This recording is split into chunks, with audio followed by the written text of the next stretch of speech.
ప్రభు అయిన యేసుక్రీస్తు నామములో మరొకసారి మీ అందరికీ కూడా నా హృదయపూర్వకమైన వందనాలు తెలియజేస్తా ఉన్నాను. Praise the lord. ప్రియులారా, ప్రైజ్ లార్డ్. పరిశుద్ధ గ్రంథాలు తెరిచి పరిశుద్ధ గ్రంథంలో నుంచి ఈరోజు ఒక ప్రాముఖ్యమైన మాటని ధ్యానం చేయబోతున్నాం. అందరూ కూడా సంఖ్యాకాండము 12వ అధ్యాయము 8వ వచనాన్ని గనక చదువుకోగలిగితే అక్కడ ఈ విధంగా రాయబడి ఉంది. నేను గూఢాభావములతో కాదు, దర్శనమిచ్చి ముఖాముఖిగా అతనితో మాట్లాడుదును. అతడు యెహోవా స్వరమును నిదానించు చూచును, యెహోవా స్వరూపమును నిదానించు చూచును. కాబట్టి నా సేవకుడైన మోషేకి విరోధముగా మాట్లాడుటకు మీరేలా భయపడలేదనెను. చదువుకున్నటువంటి వాక్య భాగంలో ఈ మాట దేవుడు ఎవరితో చెప్తున్నాడు, ఎక్కడ చెప్తున్నాడు అని అడిగితే, ప్రత్యక్షపు గుడారం ద్వారమున నిలవబడి ఉన్నటువంటి అహరోనుతోనూ మిరియాములను పిలిచి మిరియాములతోనూ ఆయన చెప్తున్నటువంటి మాట. ఆయన మోషే గురించి చెప్తున్నప్పుడు, నేను గూఢభావములతో కాదు, దర్శనమిచ్చి ముఖాముఖిగా అతనితో మాట్లాడుదును అని అన్నాడు. చదువుకున్నటువంటి వాక్య భాగంలో దేవుడు నీతో వ్యక్తిగతంగా మాట్లాడటం అనేటువంటిది చాలా ఇంపార్టెంట్. దేవుడు ఈ రోజు మనందరితో మాట్లాడబోతున్న మాట ఏంటంటే, నీతో నేను వ్యక్తిగతంగా మాట్లాడబోతున్నాను అని దేవుడు నీతో మాట్లాడుతున్నాడు. దేవుడే నీతో వ్యక్తిగతంగా మాట్లాడితే ఏం జరుగుతుందో, దేవుడు వ్యక్తిగతంగా మాట్లాడితే నీకెంతవరకు ఏం జరిగిందో, ఇలాంటి అనుభవాలు నీకేమైనా ఉన్నాయా? దేవుడే గనక వ్యక్తిగతంగా ఏ వ్యక్తితో మాట్లాడినా ఆ వ్యక్తి దేవునిలో చాలా బలంగా స్థిరపడిపోతాడు. ఎలాంటి ఒడిదుడుకులలోనైనా సరే ఆయన మార్గములలో ముందుకి సాగిపోతాడు. ప్రియులరా, ఆయన వ్యక్తిగతంగా కూడా మాట్లాడే దేవుడిగా కనిపిస్తా ఉన్నాడు. దేవుడికి స్తోత్రం. ఎవరి ద్వారాగానో నీ లైఫ్ ఏంటి, నీ జీవితం ఏంటి, నీ భవిష్యత్ ఏంటి చెప్పడం కాదు. ఆయన ఎవరి ద్వారాగానో నీకు చెప్పడం కాదు. ఆయన నీ భవిష్యత్ ఏంటో ఆయన నీకే స్పష్టంగా చెప్పబోతున్నాడు. నీ జీవితం ఏంటో ఆయన నీకే చెప్పబోతున్నాడు. చాలా మంది అయోమయ స్థితిలో ఉన్నారు. దేవుడు నా విషయంలో ఏమనుకుంటున్నాడో, అసలు దేవుడు నా కుటుంబ పరిస్థితి ఏంటి, నా కుటుంబం విషయంలో దేవుడు ఏం చేయబోతున్నాడు, నా అప్పుల సమస్య విషయంలో దేవుడు ఏం చేయబోతున్నాడు, నా అనారోగ్య సమస్య విషయంలో దేవుడు ఏం మాట్లాడుతున్నాడు మీతో, నా కుమార్తె విషయంలో దేవుడు మీతో ఏం మాట్లాడుతున్నాడు, నా కుమారుడి విషయంలో దేవుడు మీతో ఏం మాట్లాడుతున్నాడు, నాకు దేవుడు అనుగ్రహించినటువంటి పిల్లల వివాహం విషయంలో దేవుడు మీతో ఏం మాట్లాడుతున్నాడు అంటూ ఎదుటి వారిని నా గురించి దేవుడు మీతో ఏం మాట్లాడాడు, నా గురించి దేవుడు మీకు ఏం చెప్పాడు అడిగే బ్యాచ్ ఎక్కువైపోయింది ఈరోజు. ఇది ఎప్పటి నుంచో ఉంది. ఇది ఎప్పటి నుంచో ఉంది. వాళ్ళతోనూ వీళ్ళతోనే నీ గురించి వ్యక్తిగతంగా మాట్లాడడం ఏంటి? నీ గురించి నీతో వ్యక్తిగతంగా దేవుడు ఎందుకు మాట్లాడడో? దేవుడు నీతో ముఖాముఖిగా మాట్లాడతాడు, నీతో వ్యక్తిగతంగా మాట్లాడతాడు. దేవుడు ఒక వ్యక్తితో వ్యక్తిగతంగా మాట్లాడాలంటే ఏం చేస్తే వ్యక్తిగతంగా మాట్లాడతాడు? దేవుడు నీ పక్షంగా నిలబడి నీ జోలికి ఎవరో రాకుండా, నీకు శత్రువులైనటువంటి వాళ్ళకి కూడా ప్రత్యక్షమై అక్కడ వాళ్ళతో వ్యక్తిగతంగా మాట్లాడితే ఏం జరుగుతుంది అనేది కూడా అనుభవ రీతిగా నువ్వు నలుగురికి తప్పకుండా గట్టిగా చెప్పవచ్చు. నలుగురికి బలమనిచ్చే మాటలుగా నువ్వు వ్యక్తిగతంగా గనక ఆయన స్వరాన్ని వినగలిగితే, నువ్వు వ్యక్తిగతంగా గనక నువ్వు ఆయనతో మాట్లాడగలిగితే, నిజంగా దేవుడు నీకు ప్రత్యుత్తరం ఇస్తాడు. అని చెప్పడానికి సందేహం లేదు. ఎన్నాళ్ళు దుఃఖపడుతూ దేవుడి దగ్గర నుంచి ఏ వాక్కు లేదు, ఎన్నాళ్ళు దుఃఖపడుతూ దేవుడి దగ్గర నుంచి ఎటువంటి సమాధానం లేదు, దేవుడి దగ్గర నుంచి ఎటువంటి జవాబు లేదు. ఎన్నో నెలల నుంచి ప్రార్థన చేస్తున్నాను, ఎన్నో నెలల నుంచి దేవుడిని వేడుకుంటున్నాను. దేవుడితో నువ్వు మాట్లాడడమేనా? దేవుడు నీతో మాట్లాడడం లేదా? దేవుడితో నువ్వు మాట్లాడుతున్న విధానాలు చాలా ఎక్కువగా కనబడుతున్నాయి, కానీ దేవుడు నీతో మాట్లాడే విధానాలు ఏమీ కనిపించడం లేదా? అసలు ఎందుకు దేవుడు నీతో మాట్లాడడం లేదు అని అడిగితే నేనేం చెప్తానంటే, ప్రతి ఒక్కరూ కూడా వ్యక్తిగతంగా ప్రార్థన చేసుకుంటారు. వ్యక్తిగత ప్రార్థన చాలా ప్రాముఖ్యమైంది. దేవుడు వ్యక్తిగతంగా ఒక వ్యక్తితో మాట్లాడాలంటే వ్యక్తిగత ప్రార్థన చాలా అమూల్యమైంది, అది వెలకట్టలేనిది, అది చాలా ప్రాముఖ్యమైంది. ఆ ప్రార్థనకి చాలా బలం ఉంటుంది, ఆ ప్రార్థనకి చాలా విలువ ఉంటుంది. వ్యక్తిగత ప్రార్థన ఎవరు చేసుకోవట్లేదండి? వ్యక్తిగత ప్రార్థన రోజుకో గంట ప్రార్థన అయినా చేసుకుంటున్నాం అని అంటే, నువ్వు వ్యక్తిగత ప్రార్థన చేసుకోవట్లేదని నేను అనను, కానీ వ్యక్తిగతంగా కూడా ఒక గంట దేవుడితో గడపలేని వ్యక్తులు కూడా చాలా మంది ఉన్నారు. కానీ నువ్వైతే వ్యక్తిగతంగా ఒక గంట అయినా దేవుడితో గడుపుతున్నావు, కానీ వ్యక్తిగతంగా ఆయన నీతో మాట్లాడే విధంగా నువ్వు వ్యక్తిగతంగా గడపడం లేదు. వ్యక్తిగతంగా ప్రార్థన చేస్తున్నావు, కానీ వ్యక్తిగతంగా ఆయన నీతో మాట్లాడేటంతగా నువ్వు వ్యక్తిగతంగా ఆయనతో గడపడం లేదు. నీకు విషయం ఏంటో అర్థమై ఉంటది ఇప్పుడు. వ్యక్తిగత ప్రార్థన ఎవడైనా చేస్తాడు, నువ్వేటి? వ్యక్తిగతంగా ప్రార్థన ఎవడైనా చేస్తాడయ్యా, నువ్వేంటి? ఎవరైనా చేస్తారు, కానీ దేవుడు నీతో మాట్లాడేటంతగా నువ్వు వ్యక్తిగత ప్రార్థన చేసుకోగలుగుతున్నావా? దేవుడు నాతో మాట్లాడాలి అని ఎప్పుడైనా ఆశపడ్డావా?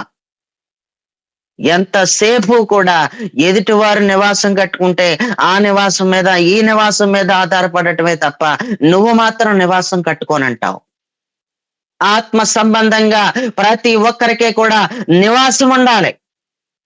ఆత్మ సంబంధమైన నివాసం ప్రతి ఒక్క వ్యక్తికి ఎప్పుడైనా ఉంటేనే ఆ వ్యక్తి తన కాలు మీద తాను ఆత్మ సంబంధంగా నిలబడి, నా గొడవేటో చెప్పు, నిన్నడగకపోతే నేను ఎవరిని అడుగుతాను? ఎవరి దగ్గరకో ఎంతవరకు పరుగులు పెట్టాను, గాని ఎవరో ప్రవచనం చెప్తారని పరుగులు పెట్టాను. ఎవరో నా భవిష్యత్తును గూర్చి నా ముఖం చూడగానే ప్రవచనం చెప్తారని ప్రవచిస్తారని ఎదురు చూశాను, కానీ వీళ్ళ ప్రవచించడం కాదు, నువ్వే నాతో ముఖాముఖిగా ప్రవచించు. ప్రవచనం అనేది నీదే, ప్రవచనం అనేది మనుషునిది కాదది. ఒక ప్రవచనం అది దేవునిది. ప్రవచనం అంటే దేవుని యొక్క మాట. ఆ ప్రవచనం నీదే, ఆ మాట నీదే. ఆ మాట ఏమిటో నాలో నుంచే నాతో మాట్లాడు. ఎదుటి వారిలో నుంచి నాతో మాట్లాడడమే కాదు, నాలో నుంచి నువ్వు నాతో మాట్లాడు అంటూ నువ్వు వేడుకోగలవా ఆయనని? ఆ విధమైనటువంటి రోషం నీ దగ్గర ఉందా? నాతో నువ్వు మాట్లాడకపోతే కుదరదు, నాతో నువ్వు మాట్లాడు అని నువ్వు చెప్పగలవా? నువ్వు దేవునితో మనస్ఫూర్తిగానే మాట్లాడగలుగుతున్నావా? వ్యక్తిగత ప్రార్థన చేసుకుంటున్నాను అంటున్నావు, కానీ వ్యక్తిగతంగా దేవునితో మాట్లాడుతున్నాను అంటున్నావు, కానీ నువ్వు ఎన్ని సంవత్సరాలైంది మనస్ఫూర్తిగా మాట్లాడి? ఎన్ని నెలలైంది నువ్వు హృదయపూర్వకంగా మాట్లాడి, మనసు విప్పి మాట్లాడి ఎన్ని నెలలైంది? దేవుడితో మాట్లాడుతున్నాను, నేను వ్యక్తిగతంగా ఆయనతో మాట్లాడుతున్నాను, వ్యక్తిగతంగా నేను ఆయనను వేడుకుంటున్నాను, వ్యక్తిగత ప్రార్థన ఎవడు చేసుకోవట్లేదు నేను చేసుకుంటున్నాను అని ఎంతో మంది దగ్గర చెప్పుకున్నావు, కానీ నువ్వు నిజంగానే కనెక్ట్ అయ్యావా ఆయనతో?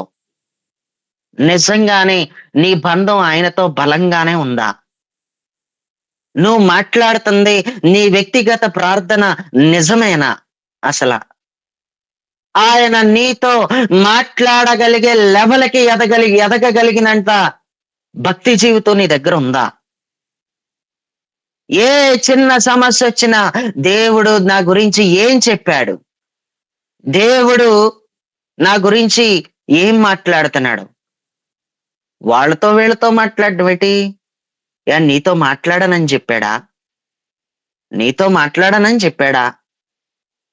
నువ్వొక విశ్వాసువైనా, నువ్వొక దైవజనుడువైనా, నువ్వొక ప్రవక్తవైనా, నువ్వు ఎవరివైనా, నువ్వు ఆయనతో మాట్లాడగలిగేటంత, ఆయన నీతో మాట్లాడగలిగేటంత లెవెల్లో నువ్వు గనక ఆయనతో వ్యక్తిగతంగా సహవాసమే గనక నువ్వు చేయగలిగితే, ఆయనతో నువ్వు ఆ రీతిగా ఆ రేంజ్ లో గనక నువ్వు మాట్లాడగలిగితే, ఆ లెవెల్కి గనక నువ్వు ఎదగగలిగితే, ఆ యొక్క ఆత్మ సంబంధమైన పరిధిలో గనక నువ్వు అడుగు పెట్టగలిగితే, అలాంటి ఆత్మ సంబంధమైన ప్రపంచంలో నువ్వు అడుగు పెట్టగలిగితే, నువ్వు అలాంటి ఆత్మ పూర్ణుడు అయితే, నువ్వు అలాంటి ఆత్మ పూర్ణురాలు అయితే, ఆయన నీతో వ్యక్తిగతంగా మాట్లాడతాడు. నీ గృహం ఆగిపోయింది, దాని గురించి ఆయన నీతో వ్యక్తిగతంగా మాట్లాడతాడు. నీకు ఉద్యోగం లేదు, నీకు ఉద్యోగమే రావడం లేదు, ఆయన నీతో వ్యక్తిగతంగా మాట్లాడతాడు. ఆయన నీతో వ్యక్తిగతంగా మాట్లాడే లెవెల్లోకి ఇంకా ఎన్నాళ్ళు రాకుండా ఉంటావు? ఎన్ని సంవత్సరాలైందో? ఎన్నో సంవత్సరాలైంది. సీనియర్ విశ్వాసవి నువ్వు. ఎన్నో సంవత్సరాలైంది దైవజనుడా, నువ్వు సేవా పరిచర్యలోకి వచ్చి, నువ్వు సీనియర్ దైవజనుడివి నువ్వు. కానీ నీతో ఎందుకు మాట్లాడడం లేదు? నువ్వు సీనియర్ దైవజనురాలివి నువ్వు. నీకెన్నో అనుభవాలు ఉన్నాయి. నువ్వు సేవా పరిచర్యలో నువ్వెంతో నలిగిపోయావు, ఎన్నో ఎదురు దెబ్బలు తిన్నావు. కానీ నీతో ఎందుకు దేవుడు మాట్లాడడం లేదు? దేవుడు నీతో మాట్లాడకపోవడానికి కారణం ఏంటి అంటే, వ్యక్తిగత ప్రార్థన చేసుకుంటున్నానని చెప్పుకుంటున్నావు గాని అది నిజమేనా? వ్యక్తిగత ప్రార్థన అది నిజమే అయితే సూటిగా దేవుని దగ్గర నుంచి నేరుగా నీకు ఉత్తరం వచ్చేస్తది. ఎవరెవరి దగ్గర నుంచో కాదు, నేరుగా నీకు ఉత్తరం వస్తది. అహరోనుతోనూ మిరియాముతోనూ నేను ముఖాముఖిగా మాట్లాడుదును, నేను మాట్లాడతాను అన్నాడు. ఎందుకు మాట్లాడతాడంటే, దేవునిని కలుసుకునేటంత దగ్గరగా వెళ్ళిన వ్యక్తి దైవజనుడైన మోషే. నీ వ్యక్తిగత ప్రార్థనలో దేవుణ్ణి చేరుకునేటంత దగ్గర బంధం మీకుందా?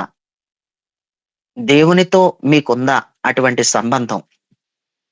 దేవుడు మీతో ఎందుకు మాట్లాడడం లేదు? దేవుడితో నువ్వు మాట్లాడడమే గాని ఆయన నీతో మాట్లాడడం అనేది లేదు అసలు. ఇది ఎక్కువగా జరుగుతున్న విధానం. ప్రతి ఒక్క వ్యక్తి జీవితంలో కూడా నువ్వు దేవుడితో మాట్లాడుతున్నావు గాని దేవుడు నీతో మాట్లాడడం లేదు. అసలు దేనికి మాట్లాడడం లేదు? నువ్వు మాట్లాడే మాటలో నేను మాట్లాడుతున్నాను దేవునితో అనుకుంటున్నావు గాని ఆ మాట్లాడే విధానాలలో కూడా కొన్ని పొరపాట్లు కనిపిస్తాయి. ఎందుకంటే మాట్లాడుతున్నానన్న పేరు మట్టికి మాట్లాడతావు గాని నీ హృదయాన్ని దూరంగా పెట్టి మాట్లాడతావు. అది మొట్టమొదటి సమస్య. రెండవది ఏంటంటే, దృష్టి ఎక్కడో పెట్టి మాట్లాడతావు. మనసో దుక్కున మనిషో దుక్కున. అదో ప్రాబ్లం ఉంది. మాట్లాడుతున్నానన్న మాటే తప్ప, వ్యక్తిగతంగా ప్రార్థన చేసుకుంటున్నానన్న విధానమే తప్ప, అసలు నువ్వు చేసుకునే విధానంలో లోపాలు కనిపిస్తున్నాయి. నేరుగా దేవుని దగ్గర నుంచి నీకు వాక్కు రాకపోవడానికి కారణం ఇదే. మనిషో దుక్కున మనసో దుక్కున. పెదవులతో పలుకులు, హృదయమేమో దూరం. పెదవులతో పలుకుతున్నావంతే, హృదయం అంతా చాలా దూరంగా ఉంది. ప్రియులరా, ఇంకొక ప్రాబ్లం ఏంటో చెప్పనా? ఇంకొక సమస్య ఏంటంటే, ఇంకొక లోపం ఏంటంటే, మనస్ఫూర్తిగానే మాట్లాడావు కరెక్టే, హృదయపూర్వకంగానే మాట్లాడావు కరెక్టే, హృదయం దగ్గరగా పెట్టే మాట్లాడావు కరెక్టే, పెదవులతో కాదు మనస్ఫూర్తిగానే మాట్లాడావు కరెక్టే, లోపల నుంచే వచ్చి నీ ప్రార్థనా పలుకులు కరెక్టే. కానీ ఎందుకు మాట్లాడలేదు అంటే, ఆయన మాట్లాడే అవకాశం ఛాన్స్ ఇవ్వకుండా ప్రార్థనలోంచి లేచిపోయి బయటకు వచ్చేయడం కూడా అదొక లోపం. అందుకో కొంత ఆయన నీతో వ్యక్తిగతంగా మాట్లాడలేకపోయాడు. వ్యక్తిగతంగా నీకే ఒక దర్శనం చూపించాలనుకున్నాడు, దర్శనం లేదు నీకు, దర్శనం చూపించలేకపోయాడు. ప్రియులరా, ఆలోచించు. ఈ పెందలకడ ప్రార్థనలో నీతో దేవుడు వ్యక్తిగతంగా మాట్లాడాలనుకుంటున్నాడు. నువ్వు ఆ లెవెల్కి రావాలని కోరుకుంటున్నాడు. నేను చెప్పినటువంటి ఈ 3 లోపాలు నీలో లేకుండా చూసుకో. హృదయాన్ని దూరంగా పెట్టి పెదవులతో పలికే నీ పలుకులు దేవుడికి అవసరం లేదు. మనిషోదిక్కున మనసోదిక్కున ఈ తీరు వద్దు దేవుడి దగ్గర. నువ్వు అన్ని విధాలుగా కరెక్ట్ గానే మనస్ఫూర్తిగానే మాట్లాడే వ్యక్తివైతే దేవుడు మాట్లాడే అంతవరకు కూడా నువ్వు లేవద్దు. నువ్వు కనిపెట్టుకునే ఉండు. ఏం చెబుతావు అని అడుగు. నువ్వు లేచిపోతే గనక ఇది ఒక సమస్య. నువ్వు పైకి లేచిపోయి బయటకు వచ్చేస్తే గనక ఎవరం ఏం చేయలేం అసలు. ఈ 3 దేవుడు నీతో మాట్లాడడానికి ఇవి 3 కూడా అడ్డుగా కనిపిస్తున్నాయి. దేవుడు నీతో వ్యక్తిగతంగా మాట్లాడకపోవడానికి ఈ 3 చాలా అడ్డుగా కనిపిస్తున్నాయి. ప్రస్తుతానికి ఈ 3 మాత్రం తీసుకో. ఇంకా చాలా ఉన్నాయి చెప్పడానికి. దేవుడు నీతో వ్యక్తిగతంగా మాట్లాడితే నీ మీదున్న బలం, వాస్తవానికి ఆ దేవుని బలం అనేక మంది గుర్తిస్తారనమాట. దేవుడు నీతో మాట్లాడితే గనక వ్యక్తిగతంగా నీ మీదున్న దేవుని బలం కానీ, నీలో ఉన్న శక్తిని కానీ అవతల వ్యక్తులకి కనపడిపోద్ది నీలో దైవశక్తి ఉందని. ఎందుకంటే శోధనలలో కొంచెం కూడా వెనక్కి జనకో నిలబడిపోతావు అంతే. అలాంటి పరిస్థితుల్లో నీ మీద దేవుని యొక్క ఆత్మ ఉన్నాడని, నీవు దైవశక్తితో ఉన్నావని అర్థమవుతుంది కొంతమందికి. నువ్వు పాడే పాటలోనూ, నువ్వు అందించే వర్తమానంలోనూ దేవుడి సన్నిధి నీ మీద బలంగా ఆవరించినట్టు కొంతమందికి కొట్టొచ్చినట్టు కనిపిస్తుంది. అది కనబడంది కాదది, అది తప్పకుండా కనిపిస్తుంది. నువ్వు అందించే వర్తమానంలో అది దేవుని దగ్గర నుంచి వచ్చిన వర్తమానమా, అది సొంత ఆలోచనలతో వచ్చినటువంటి వర్తమానమా అనేది కూడా స్పష్టంగా నిన్ను చూస్తే అర్థమైపోతుంది కొంతమందికి.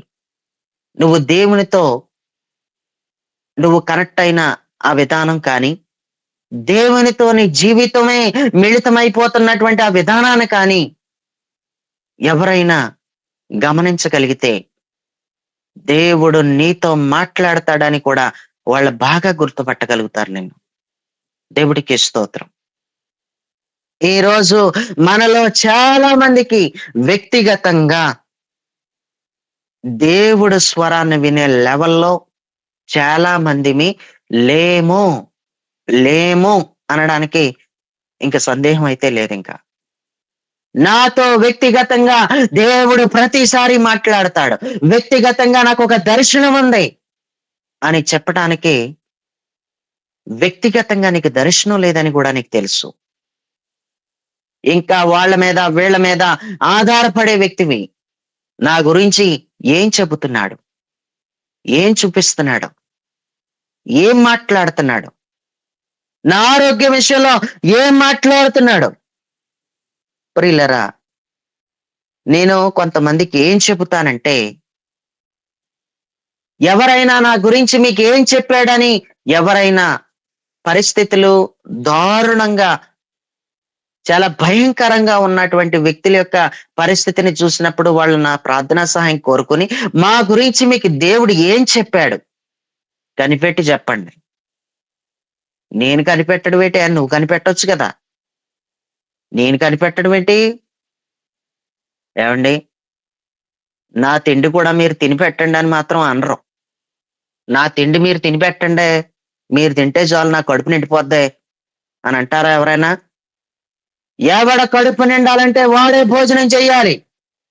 నేను ప్రవచనం చెప్పిన ఆ 2 నిమిషాల్లోనే నీకు ఉత్సాహం ఉంటది. నేను ప్రవచనం చెప్తే గనక దేవుడు నీ గురించి ఎలా చెప్పాడని నేను ప్రవచనం చెప్తే గనక ఆ 2 రోజులు ఉత్సాహంగా ఉంటావు గాని తర్వాత దిగజారిపోతావు, కృంగిపోయే స్థితి ఉంటది. కానీ దేవుడే నీతో డైరెక్ట్ గా ముఖాముఖిగా వ్యక్తిగతంగా దర్శనమిచ్చి మాట్లాడితే ఆ బలమే వేరు. దేవుడికి స్తోత్రం. కాబట్టి నేను ఏమంటున్నానంటే కొంతమందితో, నాతో మాట్లాడుతున్నప్పుడు నాతో మాట్లాడిన దేవుడు మిమ్మల్ని గురించి ఏదైనా చెబితే అది మీతో చెప్పినప్పుడు మీకు వచ్చే బలం కంటే ఆయనే డైరెక్ట్ గా మీతో వ్యక్తిగతంగా మాట్లాడిన బలమే వేరు అని నేను చెబుతాను. దేవుడికి స్తోత్రం. ఈ గూగుల్ మీట్ లో నా ద్వారా బలపడుతున్న వాళ్ళు ఎవరైనా సరే చాలా బలంగా ఉండాలని నేను మనస్ఫూర్తిగా కోరుకుంటున్నాను. ఆత్మ సంబంధమైన బలంతో ప్రతి ఒక్కరూ నింపబడాలని నేను కోరుకుంటున్నాను. నీ గురించి ఎవరో ఏదో చెప్పాలని నువ్వు పరుగులు పెట్టడం కాదు, నువ్వే నలుగురికి దేవుడి చిత్తం ఏంటో చెప్పగలిగే లెవెల్కి రావాలని నేను కోరుకుంటున్నాను. నువ్వు బలపడితే గనక నా ద్వారా ఆ విధంగా బలపడాలని నేను నీ కోసం ఎంత త్యాగమైనా చేస్తాను. నువ్వు బలపడతానంటే నీ కోసం ఏమైనా చేస్తాను. నీ కోసం నేను ఎంత శ్రమ అయినా సరే, నిద్ర లేకపోయినా సరే నీ కోసం ప్రయాసపడతాను నేను. ఎందుకంటే సత్యదేవుని మహిమ మినిస్ట్రీస్ తరపున ఆన్లైన్ లో బలపడుతున్న ఏ వ్యక్తి అయినా సరే నీ పద్ధతి చూస్తే, నీ భక్తిని చూస్తే చూస్తున్న వ్యక్తి ఆశ్చర్యపోయే విధంగా ఉండాలి. నీవు ముఖం చూస్తే ప్రవచనం చెప్పాలి, నువ్వు ముఖం చూస్తే భవిష్యత్తు చెప్పాలి, నువ్వు ఒకని ముఖం చూస్తే నీకన్నీ తెలిసిపోవాలి, నీకన్నీ అర్థం అవ్వాలి. నువ్వు ఆ లెవెల్లో ఉండాలంతే. నువ్వు అలా ఎదగాలని అయితే కోరుకుంటున్నాను. ఈ గూగుల్ మీట్ లోనికి వచ్చినటువంటి ప్రతి ఒక్కరు కూడా అలాగే ఉండాలి తప్ప నా గురించి ఏం చెప్పాడు, నా కోసం ఏం చూపించాడని నువ్వు పరిగెత్తడం నలుగురు దగ్గరికి నాకు ఇష్టం లేదు. నువ్వు నలుగురు దగ్గరికి పరిగెత్తడం నాకు ఇష్టం లేదు. ఎక్కడో స్వస్థత ప్రార్థనలు జరుగుతున్నాయంటే ఆ స్వస్థత ప్రార్థనలకి వందలు ఖర్చు పెట్టుకుని వేల రూపాయలు ఖర్చు పెట్టుకుని నువ్వు ట్రైన్లో ప్రయాణం చేసి ఒళ్ళు అలసిపోయింది నీకు. మనిషి అంతా అలసిపోయేటంత ప్రయాణం చేసావు కేవలం స్వస్థత కోసం. నేను చెప్తున్నాను, నీవున్న గదిలోనే నీకు స్వస్థత జరగబోతుంది. నీవున్న గదిలోనే నీకు ఒక అద్భుతం జరగబోతుంది.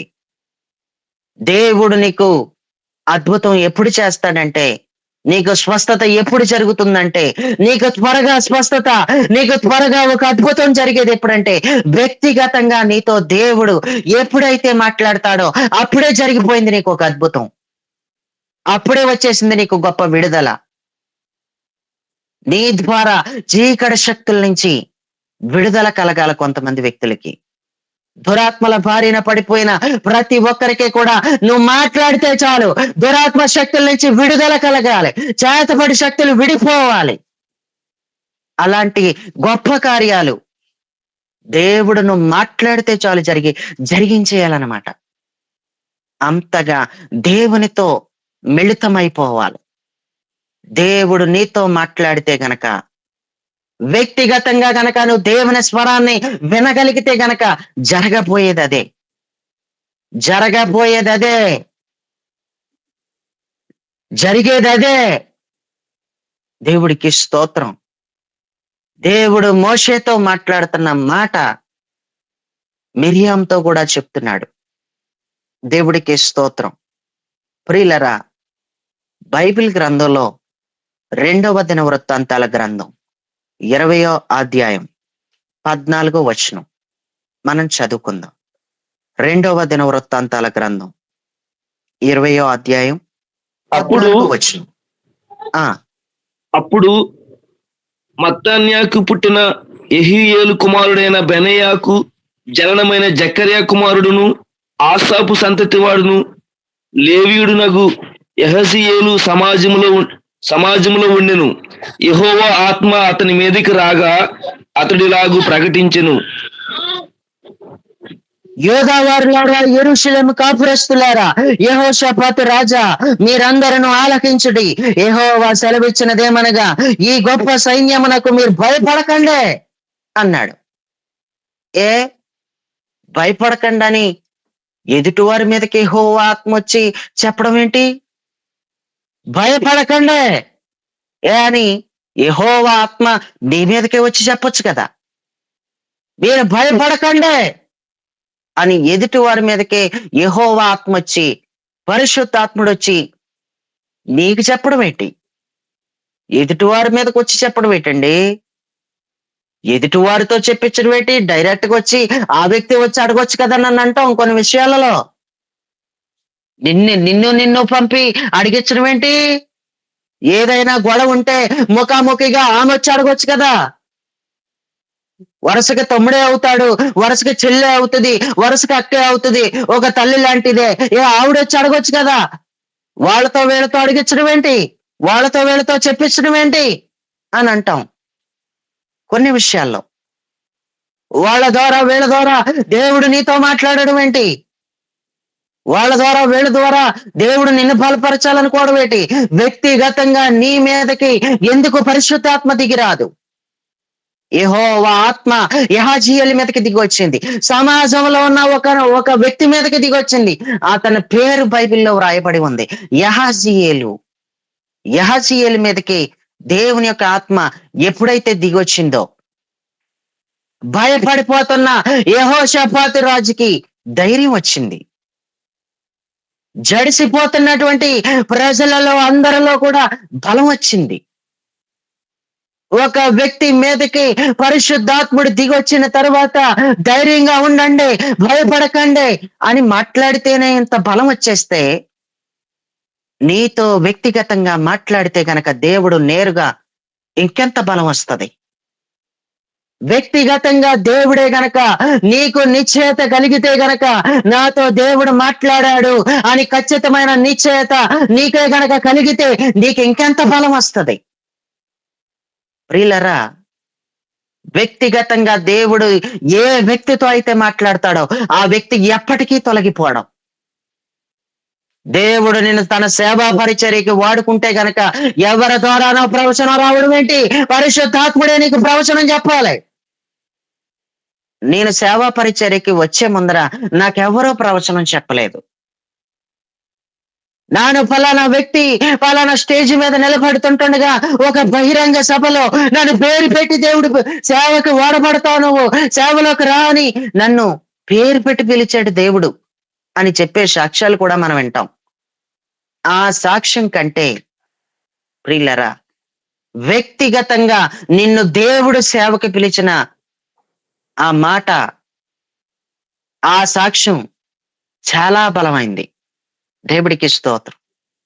ఎవ్వరూ నన్ను సేవలో వాడుకుంటాడు మిమ్మల్ని నాకు ఒక్క వ్యక్తి కూడా ప్రవచనం చెప్పలేదు. ఎందుకంటే ఆటోమేటిక్ గా ఆయన నన్ను ఏం చేసుకోబోతున్నాడో నాతో మాట్లాడుతున్నాడు కాబట్టి ఇంక ఎదుటి వ్యక్తికి చెప్పవలసిన అవసరం లేదు. అందుకే మనలో ప్రతి ఒక్కరం కూడా వ్యక్తిగతంగా నువ్వు దేవుడితో ఆయన నీతో మాట్లాడగలిగే లెవెల్లో గనక నీ వ్యక్తిగత సహవాసం ఉంటే గనక, నేను చెప్పిన 3 అడ్లు గనక నువ్వు తొలగించుకోగలిగితే గనక ఆయన నేరుగా నీతో మాట్లాడతాడు. వ్యక్తిగతంగా మాట్లాడక జీవితం సొమ్మసెల్లిపోయింది, వ్యక్తిగతంగా మాట్లాడక బలహీనమైపోయావు, వ్యక్తిగతంగా మాట్లాడక ధైర్యం కోల్పోయావు, వ్యక్తిగతంగా ఆయన నీతో మాట్లాడకపోవడాన్ని బట్టి బలహీనురాలు అయిపోయావు, లోకంలో పడిపోయావు, లోక సంబంధిగా మారిపోయావు. నువ్వు ఒక ఆత్మ సంబంధివి. నువ్వు సాధారణమైన వ్యక్తివే కాదు. నువ్వు ఒక అసాధారణమైన వ్యక్తివి. ఎలా ఉండేదానివి ఎలాగైపోయావో, ఎలాగుండేవాడివి ఎలా అయిపోయావో. ఏ ఫంక్షన్కి వెళ్తున్నా సరే నిన్ను నలుగురు కృంగ తీసేస్తే చాలు, కృంగిపోయే స్థితికి దిగజారిపోయావు. నలుగురిలోకి వెళుతుంటే హేళన చేసి మాట్లాడుతుంటే కృంగిపోయావు. కానీ నీతో వ్యక్తిగతంగా మాట్లాడిన దేవుని మాటే గనక నీకు బలమైన సపోర్ట్ గా ఉంటుంది. ఆ యొక్క వ్యక్తిగతంగా మాట్లాడే దేవుని మాటే గనక నీ లైఫ్ లో నీకు వ్యక్తిగతంగా ఉంది అని నీకు నిర్ధారణ అయితే గనక ఏ మనుషుడు నేను కృంగదీయలేడు. నువ్వు కృంగిపోవు, నువ్వు నిలబడిపోతావు. దేవుడికి స్తోత్రం. ఎవ్వరూ నన్ను బలపరచలేదు, ఎవ్వరూ నన్ను బలపరచలేదు. నా అంతట నేనే ఆయన ఆత్మ చేత నన్ను నేను బలపరుచుకున్నాను. నిన్ను నీవు బలపరుచుకోవాల, నిన్ను నీవు బలపరుచుకోవడం అనేది చాలా ఇంపార్టెంట్.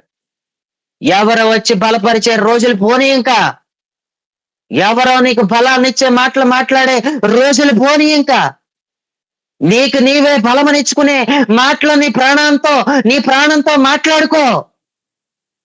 ఆయన నీతో తప్పకుండా మాట్లాడతాడు. ఆయన నీకు నీవే బలమనిచ్చుకునే మాటలు మాట్లాడుకో. వ్యక్తిగతంగా నీతో మాట్లాడిన దేవుని మాటను ఆధారం చేసుకుని వ్యక్తిగతంగా నీ ప్రాణంతో నువ్వు చెప్పుకో. నీకు నీవే బలమనిచ్చుకునే మాటలు మాట్లాడుకో. ఎవరు వచ్చి బలపరిచే రోజులు పోనీ, ఇంకా నేను అలాగే కట్టబడ్డాను, నన్ను నేను అలాగే కట్టుకున్నాను. ప్రారంభ దినాలలో నన్ను సేవకులే కృంగదీశారు, నన్ను పాస్టర్స్ కృంగదీశారు. నేను బలహీనుణ్ణి అయిపోయే విధంగా నన్ను చాలా మంది కృంగదీశారు. చాలా విధాలుగా నన్ను కృంగదీసేశారు, చాలా విధాలుగా నన్ను ఇబ్బంది పెట్టేశారు. నన్ను స్టార్టింగ్ లో తొలి దినాలలో నన్ను ఎక్కడ కృంగదీశారంటే, సేవా పరిచర్యకి బలాన్ని ఇవ్వగలిగే ఏ ప్రార్థన అయితే నేను చేసుకోబోతున్నానో ఆ ప్రార్థనల విషయంలోనే నన్ను కృంగదీశారు. ఏ ప్రార్థన అంటే, 40 దినాలు నువ్వు నాతో సహవాసంలో ఉండాలి ఉపవాసాలతో అని దేవుడు చెప్పాడు. ఈ మాట చెప్తున్నప్పుడు ఎప్పుడు కూడా గట్టిగా 3 రోజుల ఉపవాసం కూడా లేని పరిస్థితి నాది. కానీ దేవుడు నాతో ఆయన చెప్పిన మాటను బట్టి నేను గట్టిగా నిర్ణయం తీసుకుని నా గదిలోకి వెళ్ళిపోయాను.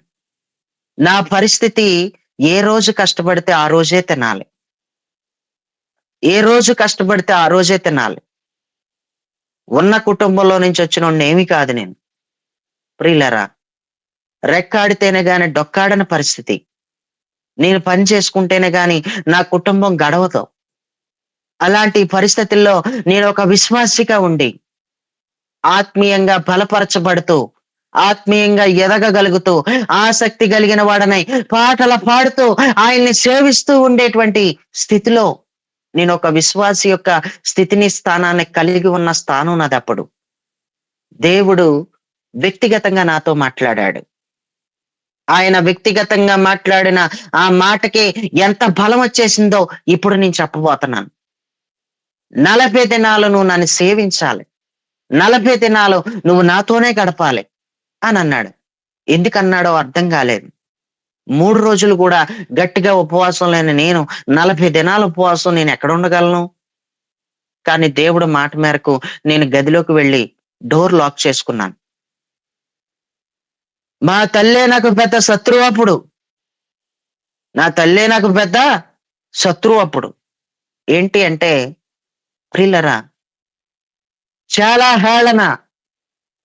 దేవుడు పని పాటు మానేసి ఇంటికాడ కూర్చోమని చెప్పాడా, మమ్మల్ని ఏడిపించమని చెప్పాడా అని అన్నది.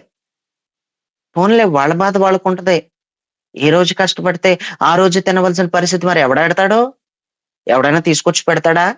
పనికి వెళ్ళకపోతే ఎవడైనా తీసుకొచ్చి పెడతాడేటండి? పనికెళ్ళి కష్టపడితేనే కదా 4 రూపాయలు తెచ్చుకుని తినేది మనం. దేవుడికి స్తోత్రం. కానీ దేవుడు నా పక్షంగా ఉన్నాడు, నాకు తోడుగా ఉన్నాడు. మొట్టమొదటిగా కుటుంబంలో ఉన్న వ్యక్తుల ద్వారా నీకు మొదలయ్యే శోధనను గనక నువ్వు జయించగలిగితే, లోకంలో నుంచి వచ్చే ప్రతి శోధన, నీ వీధిలో నుంచి వచ్చే ప్రతి శోధన, నీ బంధువుల్లో నుంచి వచ్చే ప్రతి శోధనను నువ్వు జయించేసినట్టే. మొట్టమొదటిగా నీ ఇంట్లో వాళ్ళ దగ్గర నుంచి నీకు శోధన మొదలవుతుంది. అది తొలి శోధన అని నీకు తెలియజేస్తా ఉన్నాను. ఆ తొలి శోధనలో గనక నీ ఇంట్లో వాళ్ళ ద్వారా, నీ భర్త ద్వారానో, భార్య ద్వారానో, పిల్లల ద్వారానో నీకు శోధన మొదలవుతుంది. అందులో గనక నిలబడితే అన్ని విషయాల్లో ఇంకా నిలబడిపోతున్నట్టే. ఇంకా అన్ని సెట్ అయిపోయినట్టే నువ్వు. అక్కడ నిలబడటమే కష్టం. కుటుంబంలో ఉన్న ఒక వ్యక్తి ద్వారా వచ్చిన నీ భక్తి జీవితానికి అడ్డుపెట్టే వ్యక్తి దగ్గర నిలబడటమే కష్టం. అక్కడ నిలబడిపోయావంటే చాలింకా. ప్రతి చోట నువ్వు నిలబడిపోతున్నట్టే ఇంకా. నిలబడిపోతావు ఇంకా. ప్రియులారా, గదిలోనికి వెళ్ళి ఒక రోజు ప్రార్థనగా అయ్యింది. ఇంక అందరికీ చాటింపేసింది. ఇంక ఇలాగిలా చేస్తున్నాడు. ఇలాగిలా చేస్తున్నాడు. అసలు దేవుడు ఇలా మాట్లాడతాడంటారా? ఆడు వయసెంత? వాడెంత? 40 దినాలు ఏమీ తినకుండా అలా ఉంటాడా అసలని? చెప్పండి, మేము ఎలా పోషించబడతాం అని ఒక పాస్టర్ గారికి, పాస్టరమ్మ గారికి కూడా చెప్పి తీసుకొచ్చింది. వాళ్ళు కూడా కృంగదీశారు. అభిషేకం, దెయ్యం పట్టేసుకుంది నిన్ను. నేను పట్టుకుంది దేవుడు కాదు. 10 సంవత్సరాలు సేవా అనుభవంలో ఉండి, మేము ఎన్నో నెలల నుంచి, ఎన్నో సంవత్సరాల నుంచి సేవా అనుభవంలో, సేవలో మేము ఉన్నాం. సేవా అనుభవాలు మాకున్నాయి. మాతో ఎప్పుడూ ఇలా చెప్పలేదే. నీతో 40 దినాలు ఉండమని చెప్పినట్టు మాతో చెప్పలేదే అంటూ కృంగదీసి మా అమ్మకి బలాన్ని ఇచ్చారు నన్ను ఇంకా శోధించడానికి. మా అమ్మ నాకు ఇంకా ముల్లైపోయే విధంగా శోధించారు. మా అమ్మకి బలాన్ని ఇచ్చారు, నన్ను శోధించారు. ప్రియులరా, వ్యక్తిగతంగా నాతో దేవుడు మాట్లాడిన మాట రోషంతో కూడింది. రోషంతో చెప్పాను. 40 దినాలు గదిలో నుంచి ఉపవాసాలు ముగించుకుని బయటకు వస్తాను. 40 దినాలు గదిలో నుంచి ఉపవాసాలు ముగించుకుని నేను బయటకు వస్తాను. నా వయసు చిన్న వయసే, కాదనడం లేదు. కానీ దేవుడు నాతో చెప్పిన మాట, నేను విన్న వాయిస్, ఆయన స్వరం, అది దేవుని స్వరం. అది నాకు బాగా గుర్తుంది. ఒక్కసారి మాట్లాడితే నేను ఇది ప్రతిష్ఠించుకుని సమర్పించుకుని గదిలో లేను. తరచుగా నాతో ఎన్నో సార్లు మాట్లాడితే నేను ఉన్నాను అని చెప్పి నా గదిలోకి వెళ్ళిపోయాను. ఆ తర్వాత ఎవరో ఒక వ్యక్తి, దేవుని యొక్క ఆత్మచేత నిండుకున్న ఒక వ్యక్తి దగ్గరికి వెళ్ళి జరగబోయేది ఏదైనా ఆయనకి చెప్తారంట దేవుడు. అలాంటి వ్యక్తి దగ్గరికి ఎవరో ఒకరు వెళ్ళి, ఇలా ఫలానా అభిషేక్ అనే ఒక కుర్రవాడు గదిలోనికి వెళ్ళిపోయి 40 దినాలు నాతో దేవుడు మాట్లాడాడు, నేను గదిలో ఉపవాసం ఉండి బయటకు వస్తానంటున్నాడు. అది దేవుడే మాట్లాడాడు అంటారా? మాకు అనుమానం ఉంది, దెయ్యం మాట్లాడిందని అని అడిగితే ఆయన అన్నాడంట, అది ఆ విషయం తర్వాత మాట్లాడుకుందాం గాని, దేవుడే మాట్లాడాడు, దెయ్యం మాట్లాడాడు అన్నది తర్వాత విషయం. కానీ బాడీ మాత్రం బయటకు వస్తుంది 40 దినాల్లోగా అన్నాడంట. ఏదొత్తది? బాడీ బయటకు వస్తుందమ్మా, చచ్చిపోతాడు గదిలోనే అన్నాడంట. ఇది దేవుడు నాతో చెప్తున్నాడని చెప్పాడంట. దేవుడికి స్తోత్రం. ఆ చెప్పినటువంటి ఆయనే 2020లో చనిపోయినట్టు నాకు కౌరు అందింది. అభిషేక్ చచ్చిపోలేదు ఇంకా. అభిషేక్ నేటికి సజీవంగానే ఉన్నాడు. దేవుడికి స్తోత్రం. ప్రియులరా, నాకు అంత బలం ఎలాగొచ్చింది? ఎంతమంది కృంగదీస్తుంటే ఒక్కరు కూడా సపోర్ట్ చేయకపోతే, సేవకుల్లో కూడా సపోర్ట్ చేయకపోతే ఇంకెక్కడండి అని అనుకుంటున్నావేమో. నీ భక్తి జీవితానికి కూడా ఎవడో సపోర్ట్ చేయడు. నేను చెప్తున్నాను, నీ ఆత్మీయ తల్లే నీకు పెద్ద ముల్లైపోయి నీకు వ్యతిరేకిగా మారిపోద్ది. నీ ఆత్మీయ తండ్రి నీకు వ్యతిరేకిగా మారిపోతాడు. ఎవడు సపోర్ట్ చేయడు, ఎవ్వడో చేయడు. నీతో వ్యక్తిగతంగా మాట్లాడిన దేవుడి స్వరం నీకు సపోర్ట్ చేస్తది. ఆ మాట నీకు చాలా బలాన్ని ఇస్తది. ప్రియులరా, 3 రోజుల ఉపవాసం గడిచింది. కాళ్ళు చేతులు దడదళ్ళాడిపోతున్నాయి. బాడీ అంతా షేక్ వచ్చేస్తుంది. చేతులు కాళ్ళు దడదళ్ళాడిపోతున్నాయి. ఆకలేసేస్తుంది. ప్రార్థన చేసుకునే ఓపిక కూడా లేదు నాకు. నేను అలా కిందకి వాలిపోయి, అలా తల వాల్చుకుని పడుకున్నాను. అంటే నిద్రేం పట్టదు కదా, కడుపులో ఏమి లేకపోయినా. అలా వాల్చుకున్నాను. అందరూ అన్న మాటలు తలలో తిరిగేస్తున్నాయి, బుర్రలో తిరిగేస్తున్నాయి. దెయ్యం పట్టుకుంది, వీడిని దెయ్యమే పట్టుకుంది, మాట్లాడింది అయితే దేవుడు కాదు, దెయ్యమే మాట్లాడింది, వీడెక్కడ చేయగలడు ఉపవాసం అన్న వాళ్ళ మాటలన్నీ కూడా తలలో తిరిగేస్తున్నాయి. తిరిగేస్తుంటే ప్రియులరా, దేవుడితో ఆ రాత్రి చెప్పాను, నీవు నాతో మాట్లాడావు కాబట్టి చచ్చిపోతానికైనా సిద్ధమే గాని అన్నపానాల జోలికి మాత్రం రాను అని ఎప్పుడైతే 3వ దినాన చెప్పానో, 3వ దినం రాత్రే ఆ మాట అనుకుంటున్నా, ఆ రాత్రే లాక్ చేసుంది నా డోరు, ఎవ్వరు లోపలికి రావటానికి లేదు. దేవుడి చెయ్యి నా గదిలోకి వచ్చేసింది. గట్టిగా దేవుడికి స్తోత్రం. దేవుని చెయ్యి నా గదిలోనికి వచ్చేసి నా తలపైకి ఆయన చెయ్యి రావటం, నా చెయ్యి పట్టుకోవడం, దేవుని చెయ్యి నా చెయ్యిని పట్టుకొని నన్ను బలపరచడం ఎప్పుడైతే మొదలైందో, ఏం జరిగిందో నాకు తెలియదు కానీ ఇంకా కడుపులో ఏదో తిన్నట్టే పడుంది. దడదళ్ళన్నీ పోని, షేక్ అంతా పోయింది. ఒక నూతన బలం, ఒక క్రొత్త శక్తి నాకు వచ్చేసింది. మిగతా 37 రోజులు ఉపవాసం చేయడానికి సంబంధించిన సామర్థ్యం నాకు వచ్చింది. సేవలోనికి వచ్చిన తొలి దినాలలో సేవా పరిచర్యలో అడుగు పెట్టే ముందర నాతో దేవుడు మాట్లాడిన మాట, ఉపవాస ప్రార్థనలో గడపడానికి దేవుడు నాకు కృపనిచ్చాడు. ఈ రోజు ఆయన పరిచర్యలో నిలబడటానికి ప్రాముఖ్యమైన కారణం, ఆయన అభిషేకంతో వాడబడటానికి ప్రాముఖ్యమైన కారణం, అనేక మంది ఈ రోజు బలపడటానికి ప్రాముఖ్యమైన కారణం 40 దినాల గదిలో ఉపవాస ప్రార్థనలని చెప్పటానికి సందేహం అయితే లేదు. దేవుడికి స్తోత్రం. యేసుక్రీస్తు ప్రభు వారు కూడా సేవా పరిచర్యలో అడుగు పెట్టే ముందర 40 దినాల ఉపవాసాలతోనే ఆయన సేవ పరిచర్యలో అడుగు పెట్టాడు. నన్ను కూడా ఆయన 40 దినాల ఉపవాసాలు ఎప్పుడైతే చేయించాడో, ఆయనతో నేను సహవాసం చేసిన తర్వాత ఆ 40 దినాల్లో నన్ను బలంగా అభిషేకించుకున్న తర్వాతే పరిచర్యలో అడుగు పెట్టడానికి దేవుడు నాకు కృపనిచ్చాడు. 41వ రోజు రాత్రి ఆయన నాతో మాట్లాడిన మాట, నువ్వు వచ్చి నా సేవ చెయ్యని చెప్పాడు.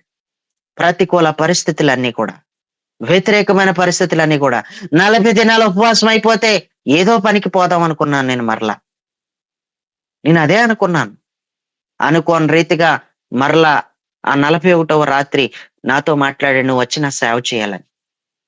ఆయన మాటను పట్టుకుని, వ్యక్తిగతంగా నాతో మాట్లాడిన దేవుని మాటను పట్టుకుని ఎప్పుడైతే సేవలోకి వచ్చానో, మరలా రెంచి పట్టుకోలేదు. నేను మెకానిక్ షెడ్ లోకి వెళ్ళి నేను రెంచి పట్టుకోలేదు. సేవలో నాకు వచ్చినా రాకపోయినా, తింటానుకున్నా లేకపోయినా, అలా గదిలో పడి ప్రార్థన చేసుకునే ఉన్నాను తప్ప నేను తిరిగి మరలా రెంచి పట్టుకోలేదు. నేను అసలు రెంచి పట్టుకోలేదు. నేను సేవకు పిలిచాడని సేవకు వచ్చిన తర్వాత పనికి వెళ్ళిపోయే వాళ్ళు ఎంతో మంది కనిపిస్తున్నారు. సేవకు వచ్చిన తర్వాత మళ్ళీ పనికి వెళ్ళిపోవడం ఏంటి? వలలు విడిచిపెట్టిన తర్వాత వలలు పట్టుకోలేదే. సేవకే గనక వచ్చిన తర్వాత ఇంక మళ్ళీ నువ్వు జాబ్ చేయకూడదు, ఇంకా నువ్వు పని చేసుకోకూడదు, ఇంకా దేవుడు పరిచర్యే చెయ్యాలి.